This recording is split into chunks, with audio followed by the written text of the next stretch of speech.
अस्सलाम वालेकुम। 10th class chapter number 12 जिसका नाम पॉलीमर है। आज इसका लेक्चर नंबर 4 हमने स्टार्ट करना है और आज का हमारा टॉपिक है प्लास्टिक्स। और सबसे पहले प्लास्टिक का वर्ड, पहला पॉइंट ये लिखा हुआ है कि प्लास्टिक का वर्ड कहां से ड्राइव हुआ। ये पहली बात मैंने लिखी हुई है कि ये ग्रीक लैंग्वेज से ड्राइव हुआ है। ओरिजिन इसका क्या है? Origin of this word plastic का जो ओरिजिन है वो ग्रीक लैंग्वेज है। और ये किस वर्ड से ड्राइव हुआ है? प्लास्टिकोस, जिसका मीनिंग होता है मेलेबल। मेलेबल उस चीज को कहते हैं जिसको आप हीट प्रोवाइड करो और वो मेल्ट हो जाए। एंड प्लास्टस, जो दूसरा वर्ड है वो क्या है? प्लास्टस, जिसका मीनिंग है मोल्डेबल। मोल्डेबल का मतलब ये है कि आप उसको डिफरेंट शेप्स के अंदर चेंज कर सकते हो। मोल्ड, डिफरेंट मोल्ड्स यूज करके प्लास्टिक की डिफरेंट शेप्स आप बना सकते हो। तो इसलिए ये टू वर्ड्स का कॉम्बिनेशन है। ठीक है, तो पहला इसकी ओरिजिन के बारे में हमने डिस्कस कर लिया। फिर इसकी डेफिनेशन है कि ये एक सिंथेटिक मटेरियल है। सिंथेटिक मटेरियल का मतलब कि हम इसको खुद डिफरेंट मटेरियल को यूज करके हम इसकी सिंथेसिस कर सकते हैं, प्रिपरेशन कर सकते हैं लैब के अंदर। तो लैब के अंदर या इंडस्ट्री के अंदर इसकी हम क्या कर सकते हैं? प्रिपरेशन या सिंथेसिस कर सकते हैं। इसलिए ये एक सिंथेटिक मटेरियल है जो किससे बना होता है? ऑर्गेनिक पॉलीमर से। तो पॉलीमर के बारे में हमारा लेक्चर नंबर 1 2 3 ये तीनों लेक्चर पॉलीमर्स के रिलेटेड हैं। वो आप उसको स्टडी भी कर सकते हो और उसको सुन भी सकते हो। और ये जो पॉलीमर्स हैं इसकी डिफरेंट टाइप्स के बारे में भी हमने प्रीवियस लेक्चर के अंदर डिस्कस किया हुआ है। अब जो ऑर्गेनिक पॉलीमर्स में हमने एग्जांपल्स पढ़ी, वो पीवीसी पड़ी, पॉलीविनाइल क्लोराइड, उसके बाद पॉलीइथाइलिन भी पड़ा, नाइलॉन। ये तीनों हमारे पास एग्जांपल्स है पॉलीमर की। और ये पॉलीमर बेसिकली क्या बनाते हैं? प्लास्टिक बनाते हैं। तो आसान अल्फाज में प्लास्टिक हमारे पास एक सिंथेटिक मटेरियल है जो किससे बनता है? ऑर्गेनिक पॉलीमर से। और पॉलीमर्स की ये तीन एग्जांपल हमने यहां लिख दिए। अब इनकी प्रॉपर्टीज क्या है? जो प्लास्टिक है उसको क्या किया जा सकता है? मेल्ट किया जा सकता है। हीट प्रोवाइड करोगे तो आप इसको सॉलिड से लिक्विड में चेंज कर सकते हो। रीशेप्ड, इसको एक शेप से दूसरी शेप में चेंज किया जा सकता है क्योंकि ये मेलेबल होते हैं। तो मेल्ट करके एक फॉर्म से दूसरी फॉर्म में आप इसको चेंज कर सकते हो। तो ये दूसरी बात भी हमने ये पढ़ी कि मोल्डेबल है, आप इसको डिफरेंट शेप्स के अंदर चेंज कर सकते हो। कास्ट का मतलब ये है, इसको डिफरेंट शेप्स के अंदर आप चेंज कर सकते हो। प्रेस्ड, इसको कंप्रेस भी किया जा सकता है प्रेशर अप्लाई करके। फिर एक्सट्रूडेड इनटू फॉर्म, मतलब इसको डिफरेंट फॉर्म्स के अंदर भी आप चेंज कर सकते हो, जैसे फिल्म, बारीक शीट सी पेज जैसी, फाइबर। उसके बाद और जो शीट्स हैं ये प्लास्टिक की शीट्स होती हैं, उसके अंदर ये बेसिकली फिल्म एंड शीट दोनों शीट्स ही हैं। ट्यूब्स के अंदर चेंज कर सकते हो, बोटल्स बना सकते हो, बॉक्सेस बना सकते हो। आसान अल्फाज में ये जितने भी हमारे पास प्लास्टिक हैं उनको मेल्ट करके एक शेप से दूसरी शेप में चेंज किया जा सकता है और उससे डिफरेंट सब्सटेंसेस बनाई जा सकती हैं। फिल्म्स बनाई जा सकती हैं, फाइबर बनाया जा सकता है, कपड़ा वगैरह। उसके बाद शीट्स बनाई जा सकती हैं, ट्यूब्स वगैरह बनाई जा सकते हैं। डिफरेंट शेप्स की आप डिफरेंट सब्सटेंसेस की फॉर्मेशन कर सकते हो with the help of plastic. तो प्लास्टिक को आप डिफरेंट शेप्स के अंदर चेंज कर सकते हो।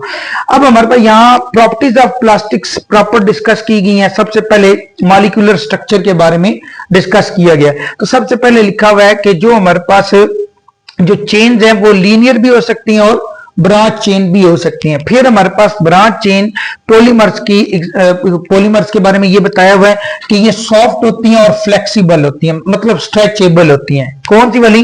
जो ब्रांच पॉलीमर है जिसके अंदर ब्रांचेस लगी होती हैं। लेकिन जो लीनियर पॉलीमर्स हैं वो स्ट्रॉन्गर होती हैं as compare to branch polymer से, और रिजिड होती हैं, मतलब हार्ड होती हैं। ये हमारे पास सॉफ्ट है, ये स्ट्रॉन्ग है। जो ब्रांच चेन है वो सॉफ्ट है, जो लीनियर है वो स्ट्रॉन्गर है और उसके बाद रिजिड है। जो ब्रांच है वो फ्लेक्सिबल, कि उनको आप स्ट्रेच कर सकते हो। फिर ये दो ही हमारे पास होगी। तीसरे नंबर पे क्रॉस लिंकेज भी हो सकती है। क्रॉस जिगजैग लिंकेज करवा के भी आप पॉलीमर्स बना सकते हो। और जो जिगजैग या क्रॉस लिंकेज की रिजल्ट में पॉलीमर्स बनेंगे वो हमारे पास टफ होंगे, हार्ड होंगे, मतलब हीट रेजिस्टेंस। अगर आप हीट अप्लाई करोगे तो हीट का एज सच कोई इफेक्ट उन पे नहीं होगा। हीट रेजिस्टेंस प्लास्टिक मतलब आप बना सकते हैं, जैसे कि वोलाकानाइज्ड रबर। अब ये एक ऐसा रबर है जिसके अंदर हम सल्फर वगैरह ऐड करते हैं और ये हीट का इस पे एज सच कोई इफेक्ट नहीं होता और इसकी स्ट्रेंथ बढ़ जाती है नॉर्मल रबड़ से। तो ये एग्जांपल है हमारे पास प्लास्टिक की, तो इस तरह से रबड़ को आप और अच्छा बेहतर बना सकते हो। तो ये डिपेंड करता है कि आपने उसकी लिंकेज कैसे रखी हुई है। क्रॉस लिंकेज होगी, मतलब आप स्ट्रक्चर किस तरह का रखा हुआ है। क्रॉस लिंकेज में ये प्रॉपर्टीज जो है वो और ज्यादा बढ़ जाती हैं, बाकी ब्रांच और लीनियर में हमने ये स्टडी कर ली। अब यहां से ये एमसीक्यूज भी आ सकता है कि ब्रांच पॉलीमर जो है वो हार्ड होते हैं या सॉफ्ट होते हैं। तो ये हमने पढ़ा कि वो सॉफ्ट होते हैं, जो लीनियर होते हैं वो स्ट्रॉन्गर मतलब हार्ड होते हैं, रिजिड होते हैं।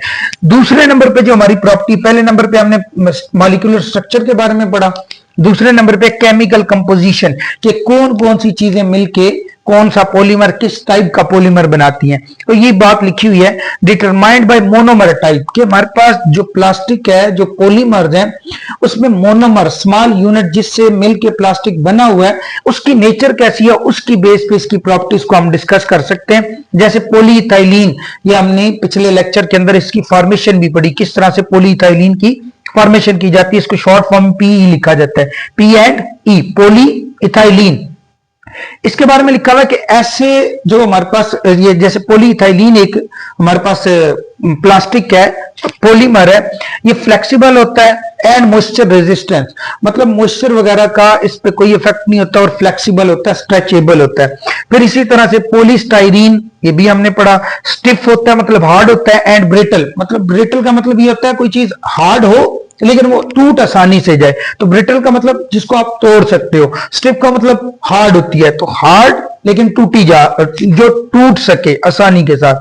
फिर उसके बाद एडिटिव्स ऐसी सब्सटेंसेस को हम बोलते हैं जो किसी भी चीज में ऐड करने से उसकी प्रॉपर्टीज को बढ़ा दें। तो एडिटिव्स अगर आप ऐड कर दो पॉलीमर्स के अंदर तो वो क्या करते हैं, जैसे कि प्लास्टिसाइजर है, स्टेबलाइजर है और फिलर्स हैं, ये हमारे पास क्या है, एडिटिव्स की एग्जांपल्स हैं जो पॉलीमर्स या प्लास्टिक की फॉर्मेशन के दौरान ऐड किए जाते हैं और ये प्लास्टिक की प्रॉपर्टीज को इनहांस कर देते हैं, बेहतर कर देते हैं, मतलब उनको ज्यादा हार्ड बनाते हैं, ड्यूरेबल बनाते हैं, टेम्परेचर रेजिस्टेंस बनाते हैं, हीट रेजिस्टेंस बनाते हैं, टफ बनाते हैं, जैसे कि ये वोलेकेनाइज्ड रबड़ है। तो इस तरह ये जो एडिटिव्स हैं ये प्लास्टिक की सिंथेसिस के दौरान अगर आप ऐड कर दो तो ये प्लास्टिक की प्रॉपर्टीज को और बेहतर बना सकते हैं। तीसरे नंबर पे जो हमारे पास प्रॉपर्टीज हैं, प्रॉपर्टीज के अंदर बात डिस्कस की गई है टेम्परेचर एंड प्रेशर, कि टेम्परेचर बढ़ाने से, ये प्रेशर बढ़ाने से इन पे क्या इफेक्ट होता है। तो सबसे पहले उसने लिखा हुआ है कि कंडीशन ड्यूरिंग पॉलीमराइजेशन, जब प्लास्टिक की फॉर्मेशन कर रहे होते हैं तो अफेक्ट क्रिस्टलाइन स्ट्रक्चर, जो अरेंजमेंट है डिफरेंट मोनोमर्स में एटम्स की, जो पॉलीमर्स के अंदर एटम्स की, वो अगर चेंज करें तो उससे प्लास्टिक की स्ट्रेंथ पे भी फर्क पड़ेगा। ये डिपेंड करता है आपने टेम्परेचर कितना रखा हुआ और प्रेशर कितना रखा हुआ है। Optimum temperature and pressure required होता है अगर आपने अच्छे से पॉलीमर्स की फॉर्मेशन करनी है। फिर इन्फ्लुएंसेस प्रॉपर्टीज के उसकी जो टेम्परेचर और प्रेशर चेंज करने से जो प्लास्टिक की प्रॉपर्टीज हैं उन पे भी असर होता है, किस चीज का, टेम्परेचर एंड प्रेशर का। जैसे कि ट्रांसपेरेंसी, कुछ प्लास्टिक ट्रांसपेरेंट होते हैं और कुछ जो है वो ट्रांसपेरेंट नहीं होते। ट्रांसपेरेंट का मतलब वो प्लास्टिक जिसके आर पार देखा जा सके वो ट्रांसपेरेंट है। तो ये हीट और जो प्रेशर है ये दोनों अफेक्ट करती हैं ट्रांसपेरेंसी को भी और टेंसाइल स्ट्रेंथ, कि अगर आप प्रेशर बहुत ज्यादा बढ़ा रहे हो तो उससे प्लास्टिक पे क्या इफेक्ट होगा, इसको बोलते हैं टेंसाइल स्ट्रेंथ। टेंसाइल स्ट्रेंथ पे भी टेम्परेचर और प्रेशर का ठीक ठाक इफेक्ट होता है। उसके बाद मेल्टिंग पॉइंट, कि जो कंपाउंड्स हैं अगर आपने पॉलीमर्स जब आप उनकी फॉर्मेशन करते हो तो उस दौरान आपने क्या टेम्परेचर रखा हुआ है, इस पे मेल्टिंग पॉइंट भी डिपेंड करेगा। तो आसान अल्फाज में जब आप क्रिस्टल पॉलीमराइजेशन कर रहे होते हो, मतलब प्लास्टिक की फॉर्मेशन कर रहे होते हो, उस टाइम टेम्परेचर भी आपने एक स्पेसिफिक रेंज में रखना होता है, प्रेशर भी स्पेसिफिक रेंज में रखना होता है। अगर आप टेम्परेचर या प्रेशर उन नॉर्मल ऑप्टिमम कंडीशन से ज्यादा ये कम कर दो तो प्लास्टिक की जो टेंसाइल स्ट्रेंथ है वो भी अफेक्ट होगी, ट्रांसपेरेंसी भी अफेक्ट होगी, उनका मेल्टिंग बॉइलिंग पॉइंट भी इफेक्ट होगा। फिर उसके बाद ये जो प्लास्टिक है इनके क्या इफेक्ट्स हैं एनवायरनमेंट के ऊपर, ये हमारा एक छोटा सा टॉपिक है। जैसे प्रीसिस्टेंट परसिस्टेंट में क्या लिखा हुआ है, highly resistance to degradation. Degradation का मतलब ये होता है जैसे फॉर एग्जांपल हम कोई भी चीज यूज करते हैं तो यूज करने के बाद जब आप उसको जाया कर देते हो तो वो क्या हो जाती है, मिट्टी के अंदर मिक्स हो जाती है, डिग्रेड हो जाती है, ब्रेक डाउन हो जाती है। लेकिन प्लास्टिक का ये मसला है कि ये आसानी के साथ डिग्रेड नहीं होते। जैसे आसान अल्फाज में जब आप इसको ये जमीन के अंदर इसको नीचे दबा दो तो बाकी चीजें अक्सर वो क्या हो जाती हैं, जमीन के अंदर मिट्टी के अंदर मिक्स हो जाती हैं, खत्म हो जाती हैं। लेकिन प्लास्टिक आप 10-20 साल बाद भी निकालोगे तो उस पे एज सच कोई इफेक्ट नहीं होगा। मतलब इसको फर्दर ब्रेक डाउन होने के लिए, मिट्टी मिक्स होने के लिए बहुत ज्यादा सालों, 100 साल से भी ज्यादा साल रिक्वायर्ड होते हैं। तो इस उसकी वजह क्या है, क्योंकि कार्बन कार्बन की जो चेन लेंथ, कार्बन कार्बन का बॉन्ड है वो एज अ बैक बॉन्ड के तौर पे यूज हो रहा होता है और वो बड़ा अच्छा सा स्ट्रॉन्ग बॉन्ड होता है, जिसकी वजह से ये फर्दर इनको डिग्रेड करना इतना आसान नहीं है।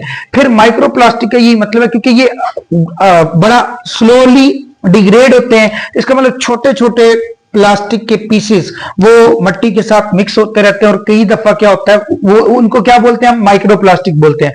और कई दफा वो क्या होता है कि माइक्रोप्लास्टिक वाटर बॉडीज के अंदर, मतलब रिवर्स के अंदर, ओशंस के अंदर या जो लेक्स वगैरह उनके अंदर माइक्रोप्लास्टिक कंटेमिनेट हो जाते हैं, मिक्स हो जाते हैं, जो क्या करते हैं, एक एक्वेटिक लाइफ के लिए बड़ा खतरा है। और उसके बाद ह्यूमन हेल्थ, अगर फॉर एग्जांपल कहीं से वही जो प्लास्टिक कंटेनिंग वाटर है वो अगर हम ड्रिंक कर लें तो उससे बहुत सारी डिजीजेस काज हो सकती हैं। फिर इंसरनेशन लिखा हुआ है, ये एक ऐसा प्रोसेस है जिसमें डिफरेंट सब्सटेंसेस को जला के उनके वॉल्यूम को कम किया जाता है और डिफरेंट हार्मफुल सब्सटेंसेस को खत्म किया जाता है। कैसे? किसी भी चीज को जला के। तो यही लिखा हुआ है, रिड्यूस प्लास्टिक वॉल्यूम। जब आप किसी भी प्लास्टिक को जलाते हो, बर्न करते हो तो उसका वॉल्यूम कम हो जाता है। Release harmful chemical and green house gases. जब आप उसको बर्न करोगे तो जाहिर सी बात है उससे क्या होंगी, डिफरेंट केमिकल्स भी एमिट होंगे जो कि इन्वायरमेंट में पोल्यूशन काज करेंगे, जिनका ह्यूमन बीइंग पे साइड इफेक्ट होगा। ठीक है, जैसे कि अभी आगे एक पॉइंट में लिखा हुआ भी, एंड ग्रीन हाउस गैसेस, जिस ग्रीन हाउस गैसेस भी रिलीज होंगी जिससे ग्लोबल वार्मिंग बढ़ेगा। अर्थ का टेम्परेचर दिन ब दिन वैसे भी आपको पता बढ़ रहा है, किसकी वजह से, ग्रीन हाउस गैसेस की वजह से। अगर आप प्लास्टिक की फर्दर बर्निंग करोगे तो उससे भी क्या होगा, जो इन्वायरमेंट है वो पहले से भी ज्यादा और ज्यादा हॉट होता जाएगा। फिर burning can emit toxic substances. जब आप बर्निंग करोगे प्लास्टिक की तो उसके रिजल्ट में डिफरेंट केमिकल्स रिलीज होते हैं, गैसेस रिलीज होती हैं, जैसे कि डाइऑक्सिन। अब इसके बारे में आप अगर सर्च करोगे तो ये एक ऐसा कंपाउंड है जो कैंसर भी काज कर सकता है। ये कहां से रिलीज हो सकता है, जब आप डिफरेंट प्लास्टिक की बर्निंग करोगे। इसी तरह से फ्यूरेन, ये भी बहुत सारी डिजीजेस काज करता है। ये भी कहां से रिलीज हो सकता है, जब आप प्लास्टिक की बर्निंग करते हो, इंसरनेशन करते हो। इंसरनेशन आसान अल्फाज में किसी भी चीज की बर्निंग हम इसलिए करते हैं, ये एक ऐसा प्रोसेस है जिसमें हम किसी भी सब्सटेंस की बर्निंग इसलिए करते हैं ताकि उसका जो वॉल्यूम है वो रिड्यूस हो जाए, प्लूटेंट कम हो जाए। लेकिन उसका जब आप प्लूटेंट का वॉल्यूम कम करने लगते हो, उसके रिजल्ट में होता है क्या, डिफरेंट केमिकल एमिट्स होते हैं जो ह्यूमन हेल्थ को भी इफेक्ट करते हैं और ग्रीन हाउस गैसेस का बाइस बनते हैं, और जिसकी वजह से अर्थ का टेम्परेचर इंक्रीज होता रहता है। ग्रीन हाउस गैसेस की वजह से ग्लोबल वार्मिंग होती है और डिफरेंट जो सब्सटेंसेस हैं ये इवन इतने हार्मफुल होते हैं कि जैसे मैंने बताया कि डाइऑक्सिन ये कैंसर कॉजिंग कंपाउंड है। तो इस तरह प्लास्टिक बहुत सारे एनवायरनमेंट के ऊपर साइड इफेक्ट इसके प्लास्टिक के हैं।